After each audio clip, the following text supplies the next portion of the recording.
Hello friends, सुगेट market I बहुत अच्छे होंगे। बात लेते हैं क्रूड ऑयल और नेचुरल गैस की। मंडे सेशन और आने वाले हफ्ते में क्या रहेगा, कैसे प्ले करना है, सबको समझेंगे। शुरुआत से अगर क्रूड ऑयल से कर जाए तो क्रूड ऑयल में इस हफ्ते में हमने काफ़ी ज़्यादा उतार चढ़ाव देखे और इसका असर ट्रंप की वजह से ही देखने को मिला। फिलहाल ट्रंप एक टाइम में बोलते हैं कि हम 48 घंटे का अल्टीमेटम देते हैं, आपके ऊपर हमला कर देंगे, और उसके बाद 48 घंटे कंप्लीट नहीं होते। ट्रंप का एक और बयान आता है कि हम बहुत ही हेल्दी टॉक्स कर रहे हैं ईरान के साथ, और 48 घंटे के अल्टीमेटम को बढ़ा करके 5 दिन कर देते हैं।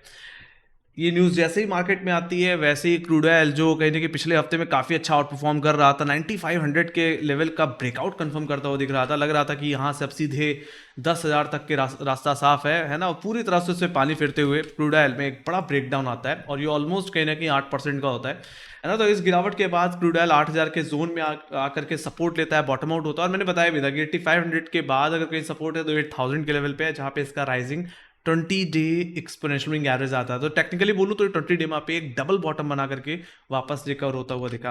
हालांकि रिकवरी तब आई जब यहाँ पे ईरान ने मना कर दिया कि हमारे साथ तो यूएस कोई टॉक नहीं कर रहा है, या कोई पीस टॉक या कुछ भी निगोशिएशन नहीं कर रहा है, और ईरान करना भी नहीं चाहता है। फिलहाल जिस तरह से उनके सुप्रीम लीडर को मारा है, पूरी तरह उनको उसका बदला लेंगे, है ना। इसराइल को हो सकता है गाजा बना डालें, और यूएस के काफ़ी बेसेस और काफ़ी जो फाइटर प्लेन्स हैं उनको ऑलरेडी काफ़ी ज़्यादा क्षति पहुंचा चुके हैं। सो फिलहाल अब यूएस में कहीं ना कहीं ये बात चल रही है कि अब ईरान पे ग्राउंड इन्वेजन हो सकता है, बट ये मुझे लगता है वेनेजुएला वाला नाटक ना हो जाए।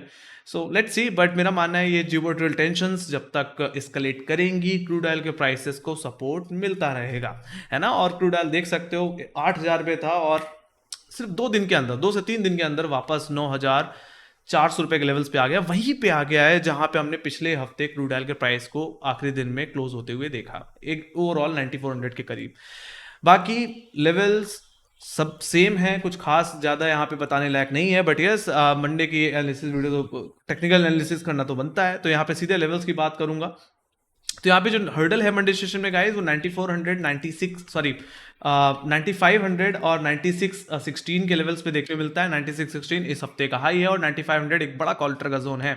हालांकि क्रूड ऑयल पिछले 3 दिन में ऑलरेडी काफी ज्यादा चल चुका है, तो मुझे लगता है यहाँ पे क्रूड ऑयल में मंडे सेशन में gap up, flat to gap opening हो सकती है, और क्रूड ऑयल इसी सेल जोन में ओपन हो सकता है। तो मैं तो ये कहूंगा, अगर आप लॉन्ग्स लेके गए हैं या बीटीएसटी के पॉइंट ऑफ से ले गए हैं, तो एक बार इस जोन में जरूर बुक करें। मेरा मानना है इस स्विंग के बाद ऐसा हो सकता है कि थोड़ा रिट्रेसमेंट देखने को मिले, उसके बाद आपको एक और अपसाइड आती हुई दिख जाए। ज्यादा आप ये कर सकते हैं कि ट्रेलिंग एसएल के साथ बने रह सकते हैं, है ना। बाकी 9500, 9600 का ब्रेकआउट क्रूड ऑयल को इसके नेक्स्ट हर्डल, नेक्स्ट टारगेट, जो कि सीधे सीधे 10,000 का है, वहां तक की अपसाइड हमें क्रूड ऑयल में देखने को मिल सकती है। बाकी 10,000 भी गया तो 10,550, जो कि रिसेंट हाई है क्रूड ऑयल का, वो लेवल्स भी हमें आते हुए फिर दिख जाएंगे, है ना। सो इस तरह के सिचुएशन में जहां जियोपॉलिटिकल टेंशंस कहने की एस्केलेट हो रही हैं, वहां पे मेरा मानना है क्रूड ऑयल के प्राइसेस को सपोर्ट मिल रहा है, और ऐसे सिचुएशन में आपको बुलिश ही रहना है। Just do buy on dip above 9,000 in crude oil. Alright, तो यहाँ पे 9,000 फिलहाल के लिए एक बड़ा पुटराइटर का जोन बन चुका है। इस कॉन्ट्रैक्ट में देखें तो सबसे ज्यादा ओआई यहीं पे बिल्ड हुआ है। फ्राइडे सेशन में भी काफी ज्यादा ओआई गेन किया इसने। तो 9,088.20 अगर मैं जोन के हिसाब से बोलूं, जो कि फ्राइडे का लो था, ये आपके लिए सपोर्ट जोन की तरह काम करेगा। ऑलराइट, तो मैं एक्सपेक्ट कर रहा हूं कि जो स्विंग हमें नेचुरल गैस क्रूड ऑयल में देखने को मिलेगी 9600, उसका ज्यादा रिट्रेसमेंट इसी जोन पे आकर के थमता हुआ दिख सकता है, और यहां से क्रूड ऑयल वापस एक और स्विंग लगाता हुआ दिख सकता है। ऑलराइट, बाकी कोई बेरिशनेस या profit king, major profit king तभी प्ले करके चलनी चाहिए जब फ्राइडे का लो टूट जाए, जहां पे इसका राइजिंग 10 डे में आता है, और 10 डे में अगर ब्रेकडाउन अगर आता है तो क्रूड ऑयल 8500 और 8,081.28 की तरफ जाता हुआ दिख सकता है, जो कि इस हफ्ते का लो था, जहां पे क्रूड ऑयल ने डबल बॉटम बनाया और जहां पे इसका 20 डे में आता है। तो वहां तक की मेजर डाउनसाइड हमें क्रूड ऑयल में देखने को मिल सकती है। बाकी मैंने रेफरेंस के लिए एक राइजिंग ट्रेंड लाइन का भी यहाँ पे व्यू ले रखा है, जिसको मैंने मार्क किया है कहीं ना कहीं मार्च के 3 मार्च के लो से। इस ट्रेंड लाइन पे हमने 10 मार्च को भी सपोर्ट लिया, इसी ट्रेंड लाइन पे इस हफ्ते में भी हमने सपोर्ट लिया, तो ये बहुत ही ज्यादा मीनिंगफुल होगी। तो अगर इस ट्रेंड लाइन का भी ब्रेकडाउन आता है, जिसका क्रॉसओवर 8500 पे है, तो अगर इसका ब्रेकडाउन आया तो 8120 8,000 के लेवल्स देखने को मिल जाएंगे। वहां पे अपने शॉर्ट्स को बुक कर लेना चाहिए। बाकी और गिरावट अगर बड़ी हुई तो मुझे लगता है वो 8,000 के नीचे ही पॉसिबल हो सकती है। ऐसे सिचुएशन क्रूड ऑयल 7,200 की तरफ भी जाता हुआ दिख सकता है। हालांकि मैं यहाँ पे दोनों तरफ के सिनारियो की बात कर रहा हूँ, क्योंकि फिलहाल ट्रम्प के बयान की वजह से है ना मार्केट मैनिपुलेट होता है, मैं तो सीधे से बोलूंगा, है ना। अगर फिर आगे अभी तो 5 दिन से सीधे 10 दिन कर दिया है, फिर आगे 10 दिन से 15 दिन 20 दिन कर दिया, तो फिर मेरा मानना है ऐसे सिचुएशन में क्रूड ऑयल में वोलेटिलिटी देखने को मिल सकती है। तो आपको दोनों तरफ के लेवल्स के बारे में पता होना चाहिए। फिर भी बाकी के लिए जिस तरह की सिचुएशन है उस हिसाब से मेरा मानना है 9th के ऊपर है, जब तक है तब तक just do buy on dip. Alright, trend intact है अपसाइड की ओर। Stay bullish in crude oil. All right, above 9,500, 9,600, we can expect 10,000, 10,500 also. Okay, तो ये वॉर सिचुएशन जब तक ऑन रहेगी, क्रूड ऑयल के प्राइसेस को सपोर्ट मिलता रहेगा, सिचुएशन पॉजिटिव रहेगी। ऑलराइट, तो ये बात होगी इसकी। Let me go to the inventories. Inventories की बात की जाए तो इन्वेंट्रीज में एक अच्छा खासा बिल्डअप है, मुझे बोलने की जरूरत ही नहीं है, पहले भी ये बात बताई कि इतना बिल्डअप आने के बाद भी क्रूड ऑयल में गिरावट क्यों नहीं आई। तो सिंपल सी बात है गाइस, मैक्सिको और वेनेजुएला जिंदाबाद। क्रूड ऑयल का तो यूएस का क्रूड ऑयल वहीं से आता है, तो उनको कोई दिक्कत नहीं है। सारा का सारा मामला, जो परेशानी जिसको झेलनी पड़ रही है, वो एग्जैक्टली मिडिल ईस्ट और एशिया है, एशियन मार्केट है ना, जहाँ पे एक अच्छा खासा एनर्जी शॉर्टेज देखने को मिल रहा है, और ये कहीं ना कहीं क्रूड ऑयल के ओवरऑल प्राइसेस को बूस्ट करने का काम कर रहा है। तो फिलहाल ये तो यूएस की इन्वेंट्रीज की बात हो गई। बाकी बात करते हैं क्रूड ऑयल के ऑप्शन डेटा की, वहां से हमें क्या समझ में आता है। तो देखा जाए तो सबसे ज्यादा अगर ओआई बिल्डअप हो रहा है तो 9500 की कॉल ऑप्शन में ही हो रहा है, यही हमारे लिए इमीडिएट हर्डल होने वाला है, और पिछले हफ्ते भी था।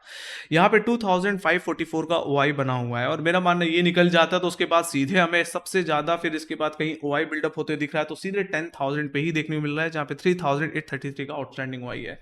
तो 9500 इस बार कटा, 9600 के ऊपर अगर निकलता हुआ दिखा, अगर यहाँ पे बीच में कोई ट्रंप ने कोई नाटक नहीं किया, टेंशन एस्केलेट हुई, ईरान ने और हमले तेज कर दिए, तो मेरा मानना है क्रूड ऑयल 10,000 के लेवल को भी टेस्ट कर सकता है ना। तो आपको ये कंडीशंस लेके चलनी पड़ेंगी, जब तक ये एस्केलेशन बढ़ेगा क्रूड ऑयल के प्राइसेस को तेजी हवा मिलती रहेगी। बाकी जहां तक बात रही सपोर्ट की, तो फ्रेश सपोर्ट जो यहाँ पे बनता हुआ दिख रहा है वो कहीं कि 9200 और 9000 के जोन में बनता हुआ दिख रहा है। 9200 की पुट ऑप्शन में 1000 को वाई, और सबसे ज्यादा अगर कहीं ओआई बिल्ड हुआ है तो 9000 की पुट ऑप्शन में, जहाँ पे 2948 का ओआई बना हुआ है। बाकी इसके बाद अगर कहीं डीप ओटीएम में अगर कहीं पुट राइटर्स एक्टिव हैं तो 8600 8500 की पुट ऑप्शन में देखने को मिलते हैं। ऑलराइट, सो ये बात होगी इसकी। तो डेटा को देख करके क्या लगता है? सो डेटा को देख करके यहाँ पे न्यूट्रल टू पॉजिटिव व्यू हुई है, कोई खास दिक्कत यहाँ पे देखने को नहीं मिल रही है। यहाँ पे बस मुझे यही दिख रहा है कि 9500 हर्डल है, जिसको क्रूड ऑयल आने वाले हफ्ते में चैलेंज करेगा। ब्रेकआउट आता है तो 10,000 तक की स्विंग भी बन सकती है। ऑलराइट, तो ये बात होगी क्रूड ऑयल के लेवल्स की। तो यहाँ पे व्यू पॉजिटिव ही है ओवरऑल, जब तक ये टेंशंस एस्केलेट होंगी, ये कंडीशन है। Alright, that's a thing. बाकी जहां तक बात रही इवेंट्स की, तो आने वाले हफ्ते में मेरा मानना है कोई मेजर इवेंट तो नहीं है, बट टेंशंस पे ही नजर रखनी है, ये जो वॉर सिचुएशन चल रही है। बाकी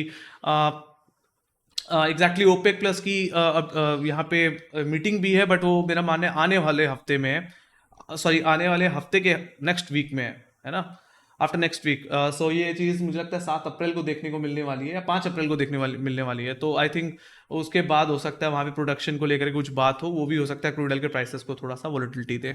तो अब ये बात होगी गाइस क्रूड ऑयल के लेवल्स की। व्यू सेंटिमेंट्स अभी भी क्रूड ऑयल के प्राइसेस को सपोर्ट कर रहे हैं, ठीक है। Let's go with natural gas guys. Natural gas की बात की जाए तो मैं यहाँ पे ऑलरेडी बता चुका था कि यहाँ पे मेरा व्यू एकदम न्यूट्रल है। I am just expecting a consolidation in natural gas, और ये कंसोलिडेशन कहीं कि अब 300 से 270 के रेंज में देखने को मिलता है, जिसमें मैंने पिछले हफ्ते भी बताया था कि 300 एक बड़ा हर्डल है, तो वहीं पे 270 एक मेजर सपोर्ट लेवल है। इसका ब्रेकआउट या ब्रेकडाउन कोई डायरेक्शनल व्यू को इंडिकेट कर सकता है, और डायरेक्शनल अगर आप प्ले करना चाहते हैं तो इसका breakout breakdown is very important, देखने को नहीं मिला।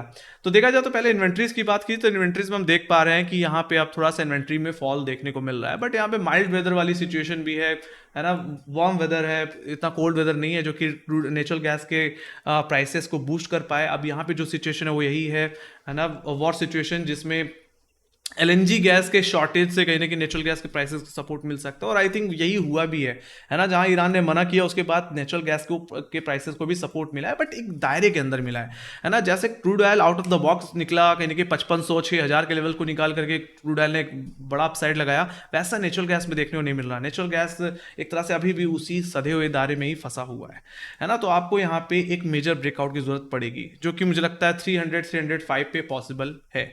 ऑलराइट, तो ये बात हो गई ओवरव्यू की। यहाँ पे आप सीधे बात करेंगे मंडे के स्पेसिफिक लेवल्स की। तो मंडे के दिन मेरा मानना है जो इमीडिएट हर्डल है वो है फ्राइडे का हाई, जो कि आपको 290 292 के लेवल्स पे देखने मिलता है। That will be the immediate resistance for Monday session. अगर ये निकलता हुआ दिखे या इसके ऊपर सस्टेन करता हुआ दिखे तो मेरा मानना है लॉन्ग्स को होल्ड करना चाहिए और इसको इमीडिएट टारगेट 300 305 तक के टारगेट के लिए प्ले करना चाहिए। That will be the resistance to and that will be weekly resistance also for the natural gas. मेरा मानना है ये आपके लिए एक सेल जोन की तरह भी काम करेगा। तो यहाँ पे देखा है तो एनजी मल्टीपल टाइम्स रिजेक्शन ले चुका है, तो इस जोन में अगर आपको नेचुरल गैस अगर अटकता हुआ दिखे तो एक बार अपने मुनाफे को जरूर बुक कर लीजिए। ऑलराइट, बाकी जैसे ने बताया क्लोजिंग इंपॉर्टेंस रखेगी, मतलब 305 के ऊपर एक डेली क्लोजिंग मिलनी चाहिए। अगर ऐसा हो जाता है तो मुझे लगता है नेचुरल गैस एक बार के लिए 322 के लेवल को चैलेंज करेगा, जो कि इस महीने का हाई है। बाकी 322 का भाव निकल गया तो 350 की तरफ भी फिर नेचुरल गैस जाता हुआ दिख सकता है। But again it depends on war situation, fuel shortage, जितना ज्यादा शॉर्टेज होगा उतना नेचुरल गैस के प्राइसेस को सपोर्ट मिलेगा, क्योंकि वेदर कंडीशंस कहीं ना कहीं इसके जितने भी अपसाइड है उसको डाइल्यूट कर रहा है, बार बार डाउनग्रेड कर रहा है ना, उतना मोमेंटम आ नहीं पा रहा नेचुरल गैस के प्राइस पे, है ना। तो हमें हर चीज़ की सपोर्ट की जरूरत पड़ेगी। तो यहाँ पे एक बहुत बड़ा अगर सप्लाई कट आ जाए तो ये बहुत ज़्यादा पॉजिटिव हो जाएगा नेचुरल गैस के प्राइसेस के लिए, और मुझे लगता है शायद वो मदद कर सकता है नेचुरल गैस को 300-305 के ऊपर निकल जाने में। बाकी लोअर लेवल्स की बात कर लीजिएगा गाइस, तो 283 280 मेरा माने इमीडिएट सपोर्ट की तरह काम करेगा। यहाँ पे राइजिंग 10 और 20 डे एक्सपोनेंशियल मूविंग एवरेज देखने मिलता है और 280 फ्रेश पुट राइटर का जोन है। तो मंडे सेशन में ये बाई जोन सपोर्ट की तरह काम करेगा। अगर एनजी इस जोन पे अगर बॉटम आउट होता है तो वापस रिकवरी प्ले की जा सकती है 280 पे ऐसा लगा करके। बाकी मैंने रेफरेंस के लिए एक फॉलिंग ट्रेंड लाइन का भी यूज कर रखा है, जिसके ब्रेकआउट को भी प्ले किया जा सकता है। तो यहीं पे अगर डाउनसाइड की बात की जाए तो मेरा मानना है 280 का लेवल दोबारा टूटा तो वापस नेचुरल गैस 270 268 रुपए की तरफ जाता हुआ दिख सकता है, जो कि इस हफ्ते का लो है और एक बड़ा पुट राइटर का जोन है, जो कि वीकली सपोर्ट जोन की तरह भी काम करेगा। रेफरेंस के लिए मैंने यहाँ पे एक राइजिंग ट्रेंड लाइन का भी यूज कर रखा है, जिसको मैंने मार्क किया है 26 फरवरी के लो से, और इस ट्रेंड लाइन पे हमने वेडनेसडे को भी मल्टीपल टाइम सपोर्ट लिया इंटरडे बेसिस में। तो इस ट्रेंड लाइन का भी क्रॉस ओवर रही है। तो मेरा मानना है अगर नेचुरल गैस इस ट्रेंड लाइन का ब्रेक डाउन या 268 के नीचे एक डेली क्लोजिंग दे देता है तो नेचुरल गैस में वापस एक बहुत बड़ा प्रेशर आ सकता है, जो कि एनजी को 260 250 की तरफ भी ले जा सकता है, जो कि फरवरी के लोस थे। ऑलराइट, तो यहाँ पे सीधे सीधे अगर बोलूं तो व्यू न्यूट्रल है। Just do level based trading, या तो आप बहुत कम ट्रेड करें 300 से 270 के रेंज में, कोशिश करें इसका एक ब्रेकआउट या ब्रेकडाउन आपको मिल जाए, उसके बाद ही एनजी में कोई एग्रेसिव बेट बन सकती है, डायरेक्शनल बेट बन सकती है। उससे पहले एनजी में कोई बहुत बड़ा व्यू में लेके नहीं चल रहा। जैसे बोला कि वॉर सिचुएशन ही है जो एनजी के प्राइसेस को सपोर्ट कर सकते हैं, अदरवाइज वेदर कंडीशन तो ऑलरेडी ड्रैग करने का काम कर रही है। ओके, तो ये बात होगी गाइस नेचुरल गैस के लेवल्स की। बाकी जहां तक बात रही ओपनिंग की, तो मेरा मानना है फ्लैट ओपनिंग मिल सकती है, एक छोटा सा गैप अप भी हो सकता है देखने को मिले, बट अगर वो गैप अप 292 रुपए के ऊपर या फ्राइडे के ऊपर सस्टेन हो रहा है तो इंटरडे लो पे ऐसे लगा करके फ्रेश अपसाइड प्ले की जा सकती है। मैंने लॉन्ग साइड के टारगेट्स तो बता ही दिए हैं। सीधे चलेंगे ऑप्शन डेटा पे, नेचुरल गैस के ऑप्शन डेटा भी चेक कर लेते हैं यहाँ पे क्या देखने को मिल रहा है। सो अगर आप ध्यान से देखें तो यहाँ पे सबसे ज्यादा पुट राइटर्स कॉलेटर्स अगर कहीं एक्टिव हैं तो 300 के लेवल पे ही है, जहाँ पे 8913 का वाई है। उसके बाद इतने कॉलेटर्स नहीं है जितने 300 पे हैं। सो ये बहुत ज्यादा इंपॉर्टेंट हो जाएगा अगर ये निकल जाता है तो, या कॉलेटर ट्रैप हो जाते हैं, अनवाइंडिंग होगी, will see some upside. Support की बात की जाए तो सपोर्ट 280 पे है, जाके जैसे बताया कि फ्राइडे ट्रेडिंग सेशन में यहाँ पे काफी हैवी ओआई गेन हुआ है, 6486 का ओआई बिल्डअप हो चुका है यहाँ पे। That will act like immediate support for Monday, let's see. बाकी इसके बाद नेक्स्ट जो सपोर्ट मुझे दिखता है वो है 270 के लेवल्स पे, उतना ही ओआई है जितना ओआई हमने 280 पे देखा। तो देखा जाए तो ये 280 270 अगर टूट जाता है तो उसके बाद अगर कहीं हमें काफी हैवी पुट राइटर्स दिख रहे हैं तो सीधे 250 भी दिख रहे हैं, तो हम कह सकते हैं कि नेचुरल गैस में कमजोरी तब और बढ़ जाएगी जब एनजी 270 का ब्रेकडाउन देगा गया तो विल सी 250 लेवल्स आल्सो, है ना। हो सकता है 250 के नीचे भी फिसल जाए, ठीक है। हालांकि कंडीशन तभी हो सकती है जब ग्लोबल शॉर्टेज भी खत्म हो जाए, है ना। तो मेरा मानना है ऐसे भी नेचुरल गैस को सपोर्ट नहीं मिल रहा था, ये जियोपॉलिटिकल टेंशन भी खत्म हो गई तो फिर एनजी धड़ाम खत्म। ओके, सो ये बात होगी इसकी। तो यहाँ पे व्यू मेरा न्यूट्रल ही रहेगा। तो बाकी यहाँ पे अपकमिंग इवेंट्स के बारे में मैंने तो बात कर ही ली है। वॉर कंडीशन पे नजर रखें, स्टोरेजेस पे, इन्वेंट्रीज पे फोकस करें, और ओपेक की जो मीटिंग है वो 5 अप्रैल को है। बस यही सब सिचुएशन है जिन पे मेरा मानना है फोकस करके चलना चाहिए। बाकी वेदर फॉरकास्ट पे भी फोकस करें, जो कि नेचुरल गैस के प्राइसेस को थोड़ा सा इन्फ्लुएंस करता है। So that's the thing guys, आज के लिए इतना ही। बाकी अगर आपको क्या लगता है क्रूड ऑयल और नेचुरल गैस आने वाले ट्रेडिंग सेशन में कहाँ आपको देखने को मिलेंगे, क्या आपकी एक्सपेक्टेड टारगेट्स हैं, गैप अप या गैप डाउन एक्सपेक्ट कर रहे हैं, वो आप कमेंट सेक्शन में लिख के जरूर बताइए। बाकी अगर आपको एनालिसिस हमारी अच्छी लगी तो make sure guys like share subscribe जरूर दबाइए। बाकी हम अपने सोशल मीडिया हैंडल्स पे भी मार्क्स रिलेटेड अपडेट्स शेयर करते रहते हैं, तो लिंक डिस्क्रिप्शन बॉक्स में फॉलो करके जरूर चलिए। इसी के साथ thank you very much for watching, bye bye guys, see you next video, take care guys, love you, bye bye.